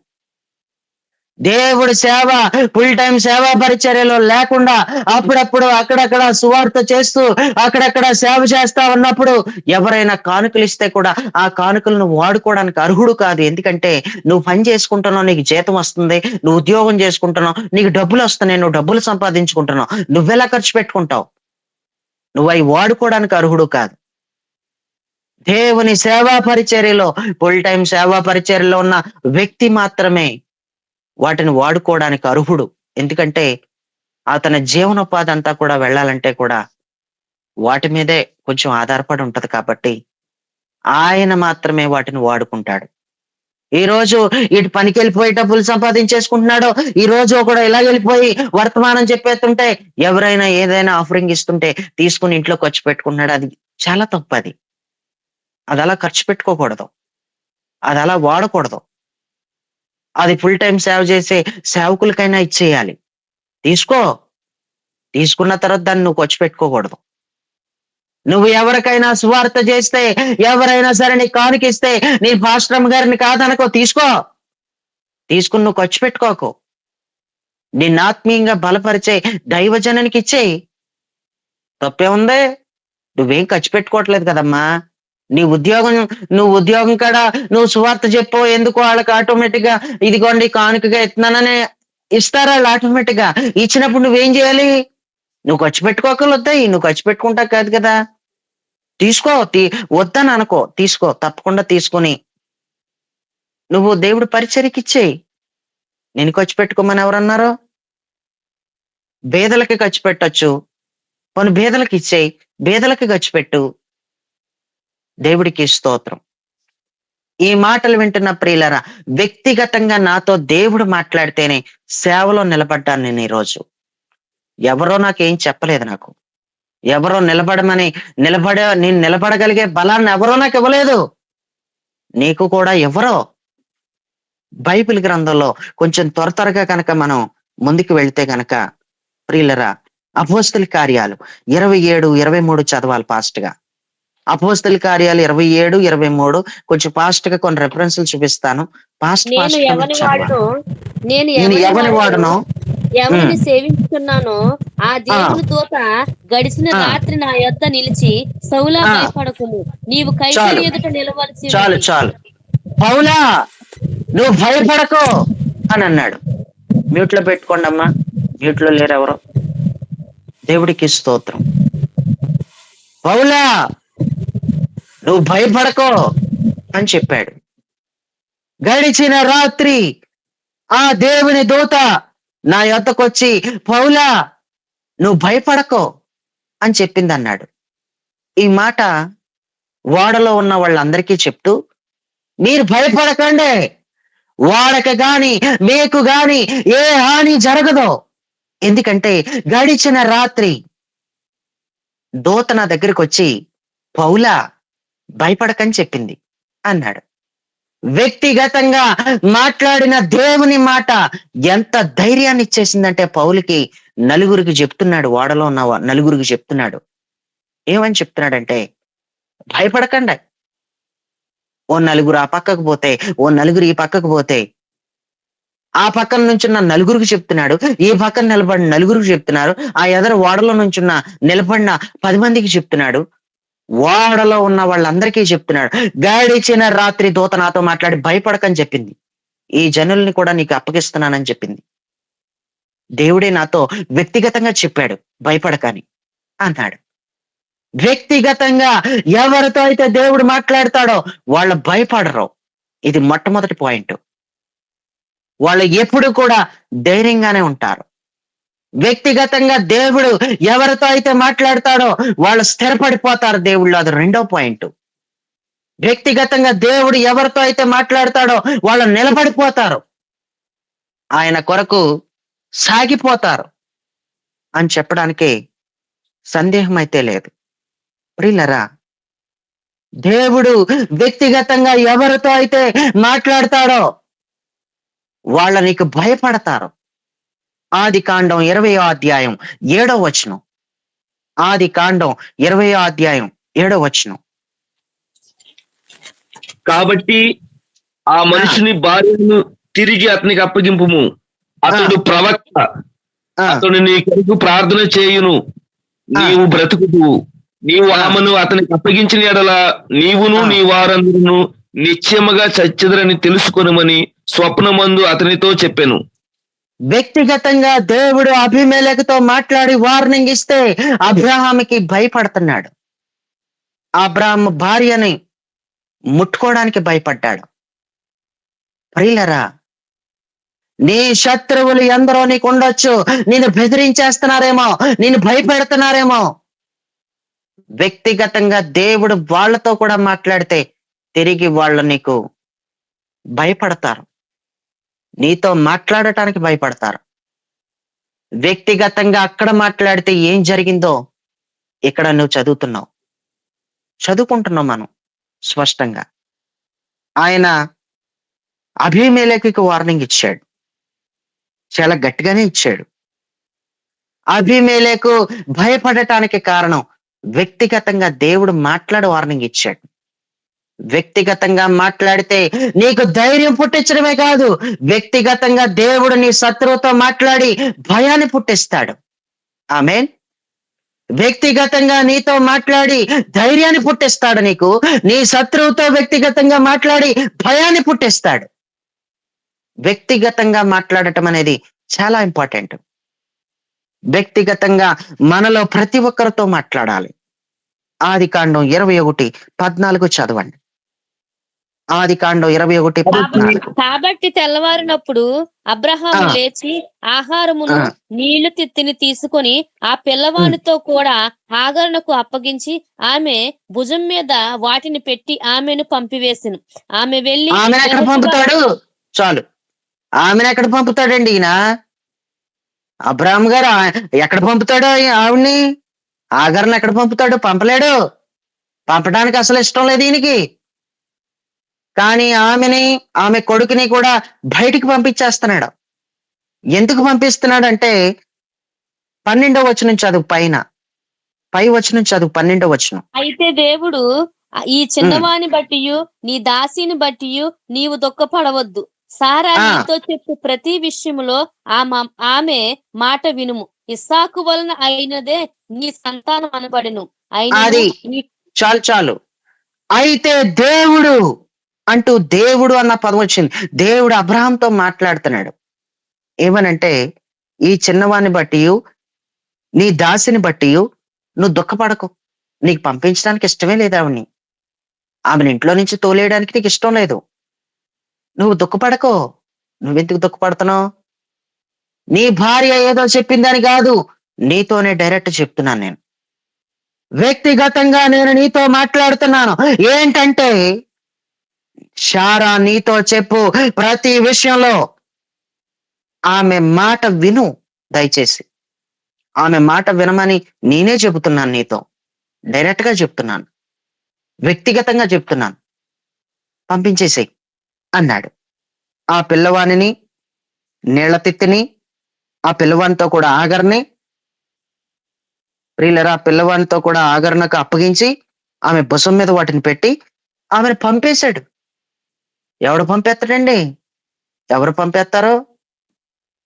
ఎవరికి దూరంగా ఉండాలో, ఎవరిని నీ దగ్గర నుంచి నువ్వు పంపివేయాలో ఎవరు చెప్పినా నువ్వు వినవు. నువ్వు దేవుడే నీతో వ్యక్తిగతంగా మాట్లాడితేనే గాని నువ్వు వినవు. నువ్వు ఎవరిని విడిచిపెట్టమన్నా నువ్వు విడిచిపెట్టవు. నువ్వు దేవుడు నీతో వ్యక్తిగతంగా మాట్లాడితేనే నువ్వు విడిచిపెట్టగలవు. వ్యక్తిగతంగా మాట్లాడే దేవుని స్వరానికి అంత బలం ఉంది.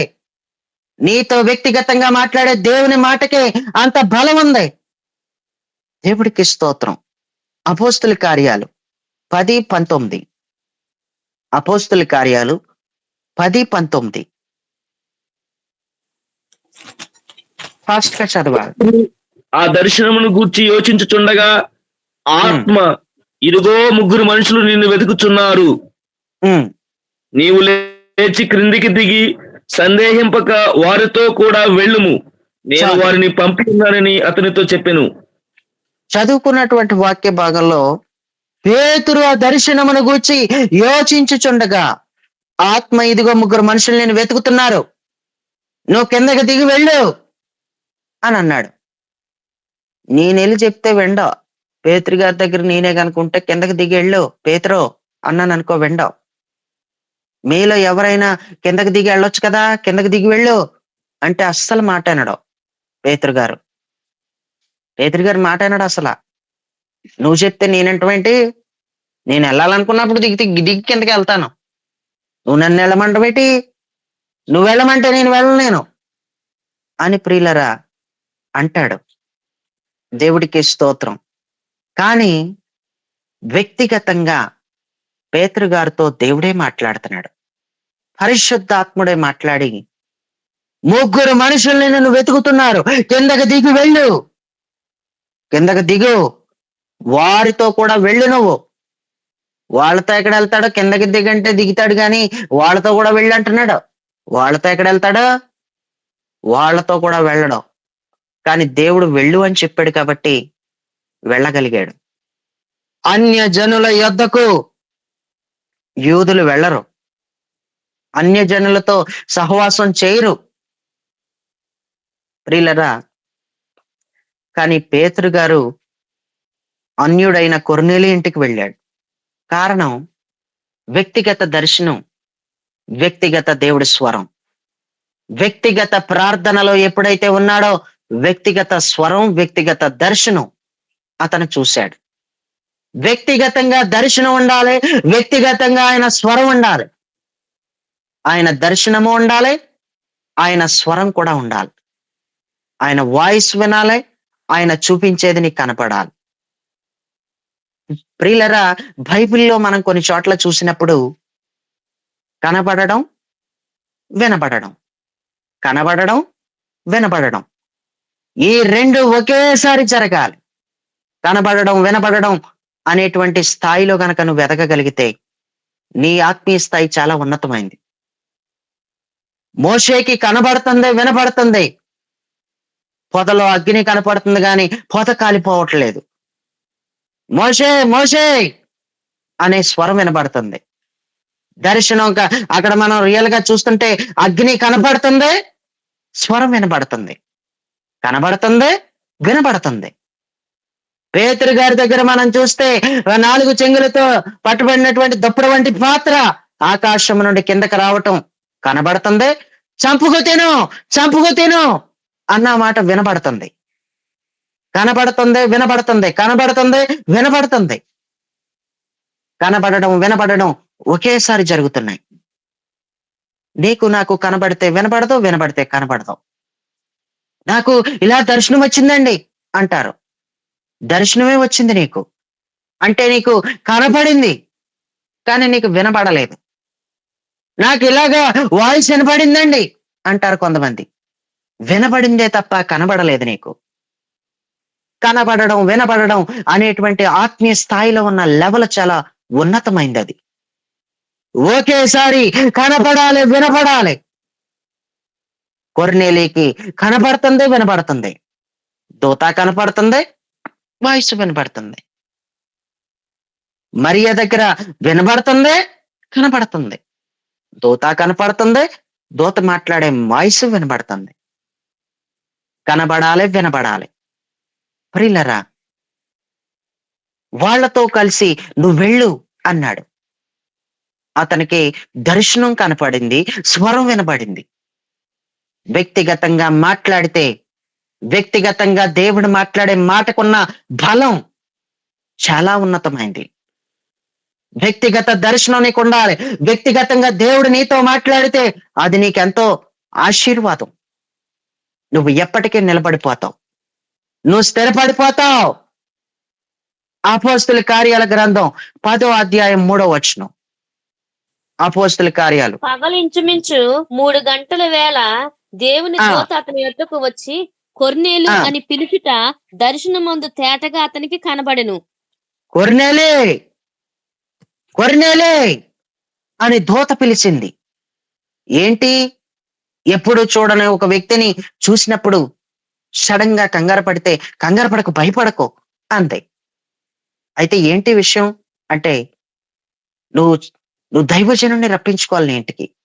దైవజనున్నా ఏటా యూదుడి దగ్గరికి మేము వెళితే ఆయన వస్తాడా? రాడు కదా అసలు. ఆయన దగ్గరికి మేము వెళ్ళడం ఏంటి? వాళ్ళతో మాకు సంబంధం ఏంటి అని ఎవరైనా చెబితే వినడు గాని దేవుని దూతే చెప్పింది కాబట్టి 3 మనుషుల్ని యొప్పేకి పంపించాడు. వ్యక్తిగతంగా కొర్నేలుతో దేవుడు మాట్లాడితే గనక ఇలాగే జరుగుతుంది. వ్యక్తిగతంగా దేవుడు మాట్లాడాడు కాబట్టే ఇలా జరిగింది. వ్యక్తిగతంగా మాట్లాడితే ఇలాగే జరుగుతుంది. అందుకే 3 మనుషుల్ని పంపించాడు. వ్యక్తిగతంగా మాట్లాడితే ఎవరిని కలుసుకోవాలో వాళ్ళని తప్పకుండా కలుసుకుంటాం. నువ్వు కలుసుకో, ఆ వ్యక్తితో సహవాసం చేయి, ఆ వ్యక్తిని కలుసుకో అన్నంత వరకు కలుసుకో. నువ్వు ఎవరు చెప్పినా కలుసుకోవో, దేవుడే నేను కలుసుకోమని చెప్పాలి. దేవుడే వాళ్ళతో కలిసి ఉండని చెప్పాలి. అప్పటి వరకు కలవ నువ్వు. వ్యక్తిగతంగా మాట్లాడే దేవుని మాటకున్న బలం అలాంటిది. ఎవరితో కలపాలో నేను వాళ్ళతో కలుపుతుంది. దేవుడికి స్తోత్రం. మత్తయి సువార్త 1వ అధ్యాయం 19వ వచనం. మత్తయి సువార్త 1:19. ఆమె ఆమె భర్త అని యేసేపు నీతిమంతుడై ఉండి ఆమెను అవమానపరచునొల్లక రహస్యముగా ఆమెను విడనాడు ఉద్దేశించెను. ఆమెను వదిలేద్దాం అనుకున్నాడు, రహస్యంగా ఆమెను విడిచిపెట్టేద్దాం అనుకున్నాడు. ఆమె గర్భవతి అవడం ఏంటి? ఆమె గర్భవతి ఎలాగైంది? ఇది ఎలా సాధ్యం ఇది అనుకుని ఆమెను అవమానపరచనలక రహస్యంగా వదిలేద్దాం అనుకున్నప్పుడు రహస్యంగా దేవుడు మాట్లాడితే ఆమెను చేర్చుకున్నాడని రాస్తుంది. రహస్యంగా దేవుడు వ్యక్తిగతంగా ఎవరితో అయితే ఆయన మాట్లాడతాడో నువ్వు వాళ్ళని చేర్చుకోగలుగుతావు. రహస్యంగా మాట్లాడే విధానం నీకు చాలా ఇంపార్టెంట్. దేవుడు నీతో రహస్యంగా మాట్లాడాలి. రహస్యంగా గనక దేవుడు మాట్లాడకపోతే ఎవరు నిలబడలేరు. ప్రియులరా, లూకా సువార్త 1:34 అందుకు మరియా నేను పురుషుని ఎరగని దాననే ఇది ఎలాగ జరుగునని కంగారు పడిపోతా ఉంటే సర్వోన్నతుని శక్తి నిన్ను కమ్ముకుంటది. పరిశుద్ధాత్మ నీ మీదకి దిగిపోయి రావటం వలన ఇది జరగబోతుంది అని వ్యక్తిగతంగా మరియతో దేవుడు మాట్లాడితేనే ఆమె నిలబడిపోయిందంతే. వ్యక్తిగతంగా ఎవరి జీవితంలో ఆయన స్వరం వినబడుతుందో, వ్యక్తిగతంగా ఎవరు దర్శనం చేస్తారో, వ్యక్తిగతంగా ఎవరు ఆయన వాయిస్ వింటారో వాళ్ళు నిలబడిపోతారు. మరియా నిలబడిపోయింది. వ్యక్తిగత ప్రార్థనతోనే వ్యక్తిగత స్వరం వినగలుగుతావు. వ్యక్తిగత ప్రార్థనకి వ్యక్తిగతంగా దేవుడు నీతో మాట్లాడే విధానానికి సంబంధం ఉంది. దేవుడికి స్తోత్రం. ప్రియులరా, అపోస్తుల కార్యాలు 9:17 అపోస్తుల కార్యాలు 9:17 చదవండి. అననీయ వెళ్ళి ఆ ఇంట ప్రవేశించి అతని మీద చేతులుంచి, సౌలా సహోదరుడా, నీవు వచ్చిన మార్గంలో నీకు కనబడిన ప్రభు అయిన యేసు నీవు దృష్టి పొంది పరిశుద్ధాత్మతో నింపబడినట్లు నన్ను పంపియున్నాడని చెప్పాను. ఇతనికి ఎలా తెలుసు? సౌలా సహోదరుడా, నీవు వచ్చిన మార్గంలో నీకు కనబడిన ప్రభు అయిన యేసు నీవు దృష్టి పొంది పరిశుద్ధాత్మతో నింపబడినట్లు నన్ను పంపి ఉన్నాడన్న విషయం ఇతనికి ఎలా తెలుసు అంటే వ్యక్తిగతంగా ఇతనితో దేవుడే చెప్పాడు. ఇలా గేటు దగ్గర తాకాను అని, అతని మార్గంలో అతనికి కనబడ్డానని, అతని గురించి అనగా పౌలు గారు సౌలుగా ఉన్న దినాలలో సౌలు గురించి అననీయాకి చెప్పాడు ఈ మాట. అననీయాకి ఈ మాటలు చెప్తున్నప్పుడే అననీయ ఏం సమాధానం చెప్పాడో తెలుసా? దాని పై వచనం చదువు, 13వ వచనం. అందుకు అననీయ, ప్రభువా, ఈ మనుష్యుడు యెరూషలేములో నీ పరిశుద్ధులకు ఎంతో కీడు చేసి ఉన్నాడని అతను గూర్చి అనేకుల వలన వింటిని. ఏటి ఈయన గురించి చెప్తున్నావేటి? ఈయన గురించి మాట్లాడుతున్నావేంటి? అందరూ అతని వలన చాలా హింసించబడ్డారు, ఆయన వలన చాలా బాధపడ్డారు. యెరూషలేములో నీ పరిశుద్ధులకు ఎంతో మందికి కీడు చేసినోడు అన్నట్టుగా మాట్లాడాడు. ఇంత భయంకరమైన మనిషి ఏటి ఈయన దగ్గరికి వెళ్ళమంటున్నావేటి? లేదు, నువ్వు ఆయన దగ్గరికి వెళ్ళాలి. నువ్వు చేతులుంచినప్పుడు పరిశుద్ధాత్మ పూర్ణుడు అవుతాడు, నువ్వు వెళ్ళాలి, తప్పదు అన్నాడు. అని ఏంటి ఎందుకు వెళ్ళమంటున్నావు అని అడిగితే, ఏం లేదులే, కంగారు పడకు, నీకే కీడు జరగదు.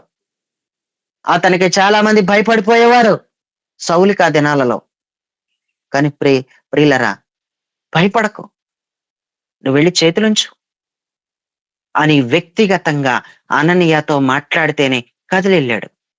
నువ్వు వెళ్ళి మాట్లాడితే వెళ్తాడా, నేను వెళ్ళి మాట్లాడితే వెళ్తాడా అననీయ?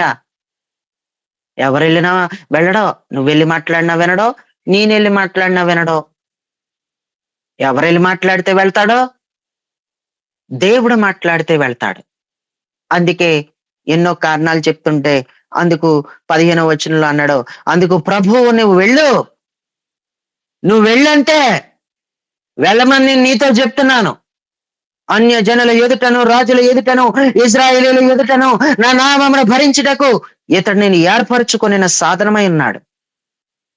మూల భాషలో పాత్ర అయ్యున్నాడు అనే అర్థం ఉంది దానికి. నేను ఏర్పరచుకొనిన సాధనమై ఉన్నాడు అంటే మూల భాషలో నేను ఏర్పరచుకున్న ఒక పాత్ర ఈయన. నువ్వు వెళ్ళు, నువ్వు వెళ్ళు, ఆయనలో ఒక మార్పు వచ్చేసింది, నువ్వు వెళ్ళంతే అన్నాడు. వ్యక్తిగతంగా దేవుడు మాట్లాడితే ఎక్కడికి వెళ్ళాలో నువ్వు అక్కడికి వెళ్తావు. ఆయన నీతో వ్యక్తిగతంగా మాట్లాడితే గనక నువ్వు వెళ్ళిన చోట ఆయన తన కార్యాన్ని జరిగిస్తాడు. అందుకే ఆ ఇంట ప్రవేశించగానే అతని మీద చేతులుంచి, సహోదరుడా సౌలా, నీవు వచ్చిన మార్గంలో నీకు కనబడిన ప్రభు అయిన యేసు నువ్వు దృష్టి పొందినట్లు పరిశుద్ధాత్మతో నింపబడినట్లు నన్ను పంపాడు అన్నాడు. సౌలు అనుకుని ఉంటాడు, ఇదేంటి నాకు కనబడి నన్ను వెలుగుతో తాకినట్టు నీకెలా తెలుసు అని. తర్వాత సంభాషణ చేసుకునే ఉంటారు వీళ్ళిద్దరూ. ఏం లేదు, వ్యక్తిగత ప్రార్థనలో ఆయన నాతో మాట్లాడే లెవెల్లో ఉండి నేను వ్యక్తిగతంగా ప్రార్థన చేస్తున్నప్పుడు నాతో వ్యక్తిగతంగా మాట్లాడాయన నీ కోసమే చెప్పాడు. ఏంటి పరిశుద్ధులకి ఎంతమందికి కీడు చేసే వ్యక్తి దగ్గరికి వెళ్ళమంటున్నాడు ఏంటి అని కూడా అన్నాను నేను అని అన్నాడు. అనే ఉంటాడు ఖచ్చితంగా. ఆయన నాతో మాట్లాడితేనే నేను వచ్చాను. ఓకే, దేవుడు నిన్ను ఏర్పాటు చేసుకున్నాడు, నువ్వు మంచి సేవ చేస్తావు, ఎలాంటి హింసలైనా బాధలైనా పర్వాలేదు, నీలాంటి వాడికి ఒక మార్పు ఇచ్చాడు దేవుడు, నువ్వు చాలా ధన్యుడు అంటూ వ్యక్తిగతంగా తనతో మాట్లాడిన మాటలను బట్టి ధైర్యం చెప్పాడు సౌలుకి. ఎవరో అననీయ బాప్తిస్మం కూడా ఇచ్చాడు. అననీయ చేతుల మీదుగా బాప్తిస్మ కార్యక్రమం జరిగింది. ప్రియులారా, వ్యక్తిగతంగా దేవుడు నీతో ఎవరిని గురించి మాట్లాడతాడో, ఎక్కడికి వెళ్ళమని చెప్తాడో అక్కడ ఆత్మ రక్షించబడుతుంది. ఆమేన్. తప్పకుండా ఆత్మకార్యం అక్కడ జరగబోతుంది. ఈ రోజు అయిపోయింది వర్తమానం, ఏం లేదు, కానీ వ్యక్తిగతంగా నీతో మాట్లాడుతున్నాడా దేవుడు? అసలు వ్యక్తిగతంగా దేవుడు మాట్లాడితే ఏం జరిగిందో ఇన్ని విషయాలు చదువుకున్నాం. నీతో వ్యక్తిగతంగా మాట్లాడే విధానం ఏదైనా ఉందా? నీ లెవెల్లో ఆత్మీయ లెవెల్ ఎలాగుంది? నీ లెవెల్ ఎలా ఉంది? అసలు ఎన్నో లెవెల్లో ఉన్నావు.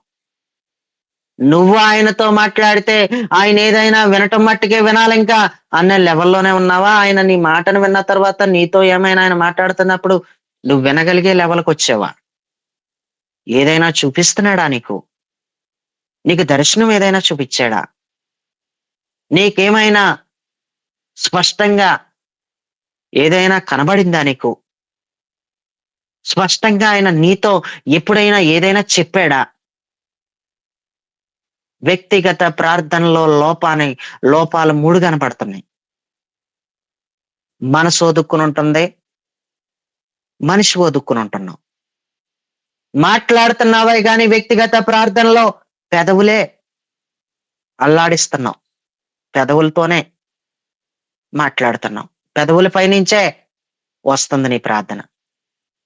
మూడవదిగా అన్ని కరెక్ట్ గానే ఉన్నాయి, కానీ లేచిపోతున్నావు ప్రార్థనలో ఆయన మాట్లాడకుండా. అంతా బానుంది, ఆయన ప్రభావం అందుకునేటప్పటికి లేచిపోతున్నావు పైకి. ఆయన నీతో మాట్లాడబోయే ఆ సంచారం నీ పైన కదలబోతున్నప్పుడు, నువ్వంటున్న ప్రాంతంలో గదిలో ఆయన సంచారం జరుగుతున్నప్పుడు పైకి లేచిపోతున్నావు. నీకంత ఖాళీ ఎక్కడది? బిజీ నువ్వు, చాలా బిజీ అయిపోతున్నావు నువ్వు. నీకు అసలు ఖాళీ లేదు. నీకు అసలు నువ్వు ఆయనతో 2 ముక్కలేదో మాట్లాడేసి వెళ్ళిపోతున్నావు అంతే. ఆయన నీతో మాట్లాడేది ఒక్క ముక్క కూడా లేదు. వ్యక్తిగతంగా నీతో ఒక్క ముక్క కూడా మాట్లాడలేకపోతున్నాడు ఆయన. మాట్లాడేవాడిది లోపమా, వినే నీలో ఉందా లోపం? ఆలోచించుకో. నేను ఒకటే అంటాను, వ్యక్తిగతంగా ఆయన నీతో మాట్లాడితే నువ్వు నిలబడిపోతావని అంటాను. నేను ఇంతకు మించి ఏం చెప్పను. నన్ను వ్యక్తిగతంగా నిలబెట్టింది ఆయన వాయిస్. నేను వ్యక్తిగతంగా ఆయన స్వరం విన్నాను కాబట్టి నేను నిలబడుతున్నాను. ఈ రోజుకి కూడా. సేవే వదిలేద్దాం అనుకున్న పరిస్థితి. ప్రియులారా, సేవే వదిలేద్దాం అనుకున్న పరిస్థితి. సేవకొచ్చేస్తాను, సేవకొచ్చేస్తానని ఊగిపోతుంటారు కొంతమంది. ప్రియులారా, ఒక అబ్బాయి అయితే అన్నయ్య నేను నీతో సేవకొచ్చేస్తాను, నేను కూడా సేవ చేసేస్తానన్నాడు. దేంటిరా సేవ చేసేస్తానంటున్నావు అంటుంటే ఈలోగా వాళ్ళ అమ్మ వచ్చింది. ఏంటి బాబు వీడి మాట నమ్మకండి, సేవకొచ్చేస్తామంటే సేవలో మొక్కలు దొరుకుతాయని అంది. ఈడు ఇంతకీ సేవకొస్తానన్నది మొక్కల కోసం వీడు. దేనికోసం వీడు? మొక్కల కోసం సేవకొస్తానన్నాడు వీడు. ఈడు పెద్ద దొంగండి బాబు, ఈడి మాటలు నమ్మకండి అంది వాళ్ళమ్మ. దేవుడికి స్తోత్రం. కర్నూల్లో ఒక బ్రదర్ ఏమన్నాడంటే నాతో, అన్నయ్య నేను సేవకు వచ్చేస్తాను, నీ సేవ చేస్తానన్నయ్య, నాకు అసలు చదువు మీద ఉండడం లేదు, ఉద్యోగం మీద ఉండడం లేదన్నయ్య, మనసంతా కూడా అదోలాగా అయిపోతుంది, అస్సలు ఇష్టం ఉండలేదు నాకు అన్నాడు. అనుభవాలు లేక స్పీడ్ అలాగే ఉంటది. అరే తమ్ముడు, అనుభవంతో చెప్తున్నాను, ఎందుకు వచ్చింది కొంచెం కంగారు పడుతున్నావు అనిపిస్తుంది, కంగారు పడకు. ఒకసారి 2 సార్లు ప్రేరేపణ వచ్చిందని కంగారు పడకు. స్పష్టంగా నాతో మాట్లాడు, మరింత క్లియర్ గా నాతో మాట్లాడు. ఒక్కసారి సేవ తోటలో అడుగు పెడితే తిరిగి మళ్ళా వెనక్కి వెళ్ళకూడదు, మరి చూసుకో అని చెప్పి కంగారు పడకరా. సేవకని వచ్చిన తర్వాత తల బాదుకొని ఎందుకు వచ్చాను సేవకు అనిపించింది నాకు. అసలు నేను ఒక విశ్వాసిగా ఉండినా ఎంత బాగున్నాను అనిపించేసింది నా ప్రాణానికి. నేను సేవకు అనవసరంగా వచ్చేసాను నాకు అనిపించింది. అనుభవంతో చెప్తున్నాను. సేవకు నేను రావద్దని నేను అనడం లేదు. కంగారు పడకంటున్నాను. కొంచెం కంగారు పడకు, బాగా కనిపెట్టి ప్రార్థన చేసుకో అన్నాను. ప్రియులరా, ఎవరు నీతో మాట్లాడినా వ్యక్తిగతంగా నువ్వు మారో, నీలో మార్పు రాదు, నువ్వు నిలబడలేవు, నీ వలన ఏమీ జరగదు. వ్యక్తిగతంగా దేవుడు మాట్లాడితేనే మార్పు వచ్చేస్తది. నువ్వు నిలబడిపోతావు, స్థిరపడిపోతావు, నువ్వు సాగిపోతావు సేవలో. విశ్వాస జీవితం అయితే విశ్వాస జీవితాన్ని నమ్మకంగా కొనసాగించుకుంటావు నీ జీవితంలో. దేవుడికి స్తోత్రం. హల్లెలూయా. ప్రియులారా, హల్లెలూయా, హల్లెలూయా. సేవలో డబ్బులు లేకపోయినా, పాల్ ప్యాకెట్ తెచ్చుకోవడానికి డబ్బులు లేకపోయినా, కరెంటు బిల్లు కట్టుకోవడానికి డబ్బులు లేకపోయినా, పెట్రోల్ పోయించుకోవడానికి డబ్బులు లేకపోయినా, ఫోన్లో రీఛార్జ్ చేయించుకోవడానికి కూడా డబ్బులు లేకపోయినా, కూరగాయలు తెచ్చుకోవడానికి డబ్బులు లేకపోయినా, కిరాణా తెచ్చుకోవడానికి డబ్బులు లేకపోయినా, కానీ ఎవరిని ఎప్పుడు ఏది అడగలేదు. కష్టపడుతున్న వాళ్ళని కూడా అడగలేదు. నా కుటుంబ సభ్యుల్లో మా అక్కలతో సహా నేను ఎవరిని ఎప్పుడూ నేను అడగలేదు. ఎందుకంటే నాతో వ్యక్తిగతంగా మాట్లాడిన దేవుని మాట నన్ను అడగనివ్వలేదు. నన్ను ఒకని మీద ఆధారపడనివ్వలేదు. లేకపోతే మంచినీళ్ళు తాగైనా ఉంటాను, ఒడిదుడుకులు, వ్యతిరేకతలు. ప్రియులరా, సందర్భం వచ్చిందని చెప్తున్నాను, టైం అయిపోయింది కదా ఇంకా ముగించలేదట అని అనుకోవద్దు, క్షమించండి. ఒకరోజు ఒక మీటింగ్కి వెళితే మా అమ్మ దగ్గర నుంచి ఫోన్ వచ్చింది. సేవకు వచ్చేసిన తర్వాత మా అక్క పెళ్లి, నేను సేవలోకి రాకుండానే మా అక్క పెళ్లి అవ్వలేదు, అప్పటికి సేవలోకి వచ్చాకనే వివాహం కూడా అయింది. మా అక్క వివాహం కూడా సేవలో ఉండే చేయగలిగాం. అయితే ఒకరోజు ఆమె డెలివరీ అయింది, ఇంట్లో ఉంది. 1/2 కిలో పామాయిల్ నూనె తెచ్చుకోవడానికి కూడా డబ్బులు లేని పరిస్థితి. ఇప్పుడు ఈమెకి బాలింతరాలు కాబట్టి గానుగ నూనెతో భోజనం పెట్టాలి. అసలా డబ్బులే లేవు. నేను మీటింగ్కి వెళ్తే నా బొరపాడు చేసేస్తున్నారు ఫోన్ చేసి. ఇలా ఏడిపించమని చెప్పాడా, ఇలా మమ్మల్ని వదిలేసి వెళ్ళిపోమని చెప్పాడా దేవుడని. చెప్పానుగా మా అమ్మాయి పెద్ద ముళ్ళని. ప్రియులారా, ఏం జరిగిందంటే అక్కడ మీటింగ్ లో మనసంతా పాడైపోయింది. ఏటి పరిస్థితి ప్రభువా, అసలు డబ్బులే లేవు చేతిలో. నన్ను సేవకు పిలిచింది నువ్వు నిజమేనా? నన్ను నువ్వు నిజంగా సేవకే పిలిచావా అంటూ దేవుడి మీద అనుమానాలు వచ్చేసినాయి. నాకు చాలా అనుమానాలు వచ్చేసినాయి. సేవకు పిలిస్తే ఎందుకు నాకు ఇన్ని ఇబ్బందులు ఉంటాయి? అన్ని చక్కగా ఉంటాయి కదా, ఎందుకు అందరూ శత్రువులు అవుతారు నాకు? నువ్వే సేవకు పిలిస్తే ఎందుకు నాకు ఇలా జరుగుతుంది అంటూ నేను దేవుడి దగ్గర చాలా బాధపడుతూ, నిజంగా పిలిచావా నువ్వు నన్ను అనే అనుమానాలు వ్యక్తం చేశాను. ఇంట్లో ఏమీ లేదు. గ్యాస్ బుక్ చేసుకోవడానికి కూడా డబ్బులు లేవు అసలు. నేనైతే వెనక్కి వెళ్ళలేకపోతున్నాను. నా వల్ల ఏమీ జరగదు అంటూ ప్రియులరా, బాధపడతా ఉన్న సమయంలో నేనే ఊరైతే మీటింగ్కి వెళ్ళానా ఆ ఊర్లో ఒక ఆమె నన్ను పిలిచి ప్రార్థన చేయించుకోవడానికి వాళ్ళ ఇంటికి తీసుకువెళ్ళింది. మొట్టమొదటి కానుకు నాకు 1000 రూపాయలు కానుకిచ్చింది. అదే మొట్టమొదటి కానుకు. సేవలోకి వచ్చిన తొలి దినాలలో నేను చూసిన కానుకు 1000 రూపాయలు కానుకిచ్చింది. నాకు చాలా సంతోషం అనిపించింది. ఈ ఈ 1000 రూపాయలు కానుక ఉంచండి అని చెప్పి నా చేతికి చెప్పిచ్చింది. అప్పుడు ఈ 1000 రూపాయలని నాకు అప్పుడు తెలిసింది. గ్యాస్ కి డబ్బులు ఇచ్చాడు దేవుడని చాలా సంతోషం అయిపోయింది. కానీ ఇంకొక లోటు ఉండిపోయింది. బాలింతరాలకి నూనె తీసుకుని రావడానికి డబ్బులు లేవు. గ్యాస్ కి అయితే వచ్చినాయి గాని నూనె తీసుకురావడానికి డబ్బులు ఎలాగా? ఆయిల్ కావాలి ఇప్పుడు. మెట్లు దిగి వచ్చేస్తున్నాను, ప్రార్థన చేశాను. ఆవిడి పాస్టర్ గారు అని నన్ను మరలా పిలిచి ఒకసారి పైకి రండి అని చెప్పింది. మెట్లెక్కి పైకి వెళ్ళాను. ఒకసారి లోపలికి రండి అని చెప్పింది. లోపలికి వెళ్ళాను. పచ్చడి కలుపుకుందామని గానుగ నూనె తెచ్చుకున్నామండి. ఆ నూనె అంతా అలాగే ఉంది. ఒక 2 లీటర్ల నూనె ఇస్తాను, కాస్త పట్టుకెళ్తారా అని అంది. నాకు కావాల్సింది అదే. నాకు కావాల్సింది అదే. దేవుడికి స్తోత్రం. సేవలో నిలబడటానికి నన్ను నిలబెట్టిన వ్యక్తిగత వాయిస్, వ్యక్తిగత దర్శనం, వ్యక్తిగత దేవుని స్వరం. ప్రియులారా, హల్లెలూయా. నా అవసరములను తీర్చింది. ఈ రోజు ఎవడు నిలబెడతాడు నిన్ను?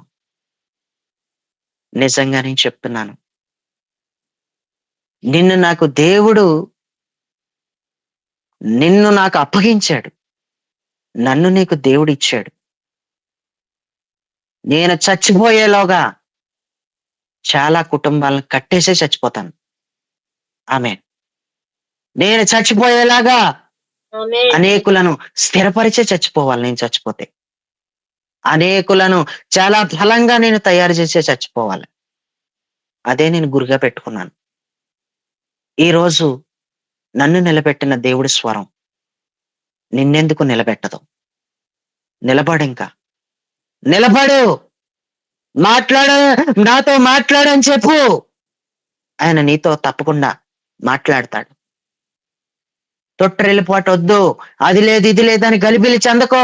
సేవలో ఉన్నవాడు అయితే సేవను విడిచిపెట్టి పనికి వెళ్ళకో. సేవకు పిలిచాడు నిన్ను. వద్దు, వెనక్కి వెళ్ళకో, ముందుకే రా. దేవుడు నీ అవసరాలు తీరుస్తాడు, నీకు సహాయం చేస్తాడు. నేటికి నాకు ఇబ్బందులు ఉన్నాయి. నాకు చాలా అవసరతలు ఉన్నాయి. నేను చెప్పను ప్రియులారా, నేను చెప్పను. కానీ నాకు చాలా సమస్యలు ఉన్నాయి. కానీ నాతో వ్యక్తిగతంగా మాట్లాడిన దేవుడి మాట నేను మర్చిపోను. కనబడింది, నాకు వినబడింది. దర్శనం కనపడింది, స్వరం వినబడింది. నిన్ను అనేక మందికి పెట్టేలాగా చేస్తాను అని స్వరం వినబడింది. దేవుడు గుప్పెళ్ళు విప్పుతున్నట్టు నాకు దర్శనంలో చూపించాడు. నా దర్శనం చిన్న దర్శనం కాదు. నా పిలుపు ఉన్నతమైన పిలుపు నాది. దేవుడు నాతో మాట్లాడిన మాట నిన్ను అనేక మందికి పెట్టేలాగా చేస్తానని చెప్పాడు. నిజంగానే చేస్తాడు. నిశ్చయ దీర్ఘ చారిటబుల్ ట్రస్ట్ ద్వారా అనేకులను పోషించడానికి నేను నా దగ్గర పెట్టుకోవాలన్న ఉద్దేశించే ముందుగా చారిటబుల్ ట్రస్ట్ ఓపెన్ చేసి పెట్టాడు. నిజంగా నన్ను దీవిస్తాడు. నిజంగానే అనేక మందికి పెట్టేలాగా చేస్తాడు. నేను బాగుండడం కోసం నన్ను దీవించొద్దు, అనేకులు బాగుండడం కోసం నన్ను దీవించంటున్నాను. నేను పైకి నేనేదో పేరు సంపాదించుకోవడం కోసం నన్ను ఆశీర్వదించొద్దు, అనేకులను బలపరచడం కోసం నన్ను ఆశీర్వదించు అని అంటున్నాను. ప్రియులారా, ఈరోజు నీతో వ్యక్తిగతంగా దేవుడు మాట్లాడుతున్నాడా? నాతో వ్యక్తిగతంగా మాట్లాడని చెప్పి నువ్వు ప్రార్థన చేసుకో. ఈ వర్తమానం యూట్యూబ్ లో వస్తుంది. దీన్ని అప్లోడ్ చేస్తాను. వినవలసిన వాళ్ళు మరలా వినాలనుకుంటే తప్పకుండా వినొచ్చు. దేవుడికి స్తోత్రం. విన్న వాక్యం కొరకు మీలో ఎవరైనా క్లుప్తంగా ప్రార్థన చేయగలరని మనం చేస్తున్నాం.